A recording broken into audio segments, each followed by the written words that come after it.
Usasji, ouye donné gele. Mera meri metwe, mera mi yo meri metwe o, mera mi viedo meri metwe o, imeme tu waya o mera meri metwe,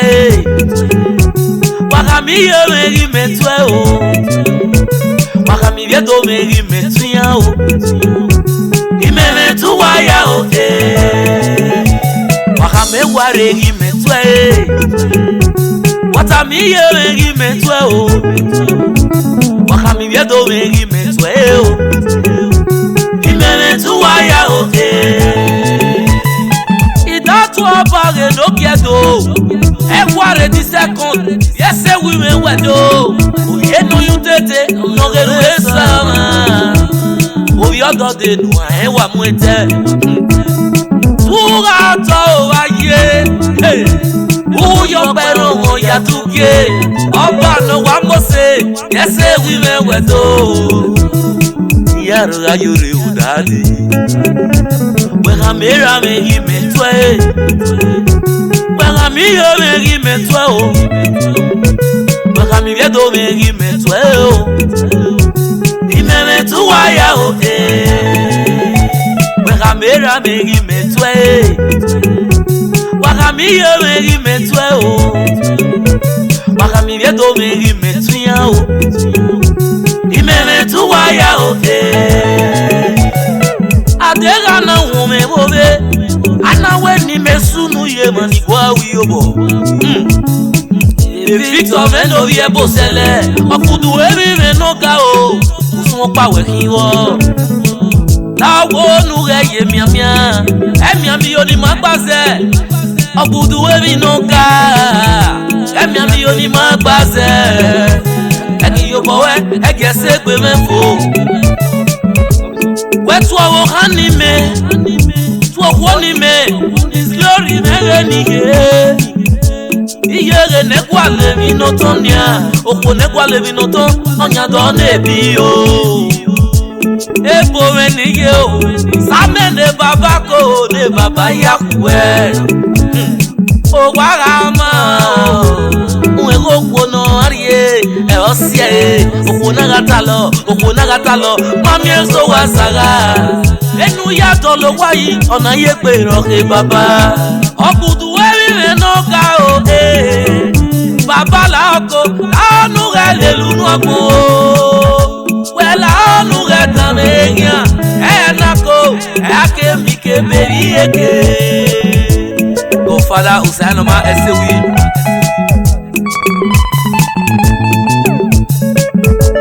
Menya seti de miami we apasa de motu yo yenya Ebiki wele ni mose CEO of Tima Empire Ọ̀wọ́n rọ̀pá máa tẹ́ka wẹ̀rí ẹ̀dẹ̀ ní aláyé ìyáyé rẹ̀ ní pín ìyàwó nèmí ráyé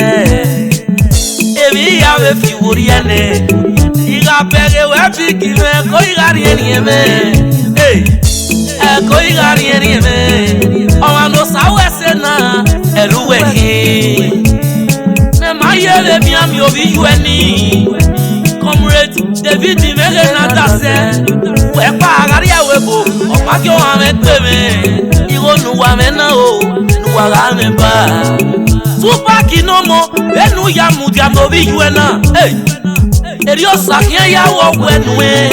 ele lu nuwa mo. Tupaki na dase, kamare uwe ki o nuwa like class. Wera so wa ola o, tuye meme. Weru no wana meni, no yera na ekian. Wowo no ya mo wa bebiki. No yaga mume e family ogba oni mari ibi e ware ni mose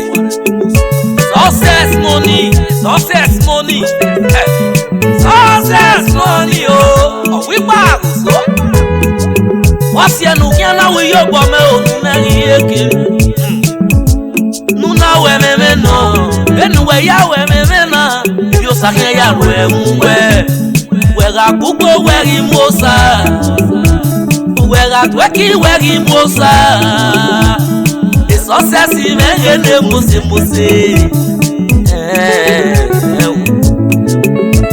wega mera megi metwe wega miyo megi metwe o wega mi viedo megi metwe o imeme tu waya o wega mera megi metwe wega miyo megi metwe o wega mi viedo megi metwe o imeme tu waya o Wakame waregi metwe Watami yeregi metwe o Wakami viedo megi metwe o Imene tuwaya o Itale bebe vampo o tesan Komani yen yatien wodoni Ukobo na bame Obone u amere Gele Obono wa gwoba dole doyi Ukabo na bame Obi Esewi me wedo Ekponu wekeri o ladie o Nu ya support ye To sara fun e To sakia sa wese We garu kuni Rio kien yaga se o Venu we yama Rio sakia yaga manda we Ukabo megene mose Yaro ga yore o Obono wa mese Wage brother na No wa mere kesi no ma Akpaka 99 As I want to talk this for myself I beg Make I carry go by myself Akpaka me o Osalogwa no yiro kume Osalogwa no yefe kume Imieke na sanese oluweru me Tobi yueme Eji yume ni mose Tuyogo weya Ni walele we mwina Betu obiera ni o Dekweyi Ibiobia o Wagobi yeme ni yagaga Wagobi yeme ni yagaga Wagobi yeme gene mose Nosaka enobi yeme o Nosaka enobi yeme Obi Esewi wano E baba no si mi menaki Obi yeme weki Obi yama no Na matete wame robe Ekpe we nyane orusa Iga ya yere o Wege ni maya suse Ina ya yere o Amefe dekie Mami rogi la maore Efe ni me wa vieni o Evo gogo no Onga ropa mate kaweri ede nyalaye Ibe kwa wosa yeda kwa Tokyo no iye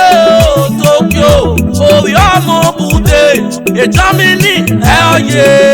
Bene no saga no iye Mereba Wawarape Nuwawaraku Nuwawarape Nuwawaraku Nuwawarape Ereme yeyo Wakamera megi metwe yo Wakamera megi metwe Wakamiyo megi metwe yo Wakamivyedo megi metwe yo Imeme tuwaya yo Wakamera megi metwe Wakamiyo megi metwe yo Wakamivyedo megi metwe yo Imeme tuwaya o Wakame waregi metwe Watami yeregi metwe o Wakami viedo megi metwe o Imeme tuwaya o Meme Otue baba ni Tawani filogena Oge makeme no visokma Oge one love foundation Baba o Esewi wedo Iyari Agbene no rogwa Agbene no erisi Oge one love Esewi wedo Oge meke no visokma Iyaro ga yore Obi Esewi wewese Eyeri obono mayo mekunre o Baba Ewesi oye Ona ebonu kwa se oge yiwa de baba mere no ke wesire de baba mere no ke wesire olaga di bossy o Esewi mere no Julius me o viagaro wa o yo ke wesino daddy o iyo bonu weri eni mebege no mare pepe aterie ko ipon wa ne oye olaga di bossy mami ehuna ye doru eme ipon okenu ara mi oba nyeme sedo ara mi oba nyeme sedo ne mera mi wo nyeme sebe o aba mera o osaru me seme no vikuma ovi ukoko ni mose la nu gari yo bome o venu we karwe ewu mana esowa wa kia swe niye eni no ya pete wo wa mwande osapasi no ovi ukoko ni mose we gagogo e dotorebo eno ogari olodenu we tegberan we o mami tegberan we osagiere yo wa eni ya kama kada yo wa eni ya to ela mekon aba mekana obosa no yo sare no to esenu we warume ni baba we wese ikedunu weri eme o ona se million adi la onu ye fi obo wurie benu we waru eni we ye gawe kian osagawu we wese osagawu we redo onwa no sawe do ogogo no kwanu we ga pe dadi nu we ga gogo meme gisati ve mi ami o se weni eke kwa ni mo so na o enu pa makan to boy wa eke kwa ni mo se enu we yaru ere ni eri yo sakin yaru we omo no awe nu we wu yo kin aka wo me wi yo kin aka wo eri oye o eni ka eri yo kin aye Mageliki barano yeri huevo Eka vive no vie jegede Moeliki barano yeri huevo Ataseni meyayo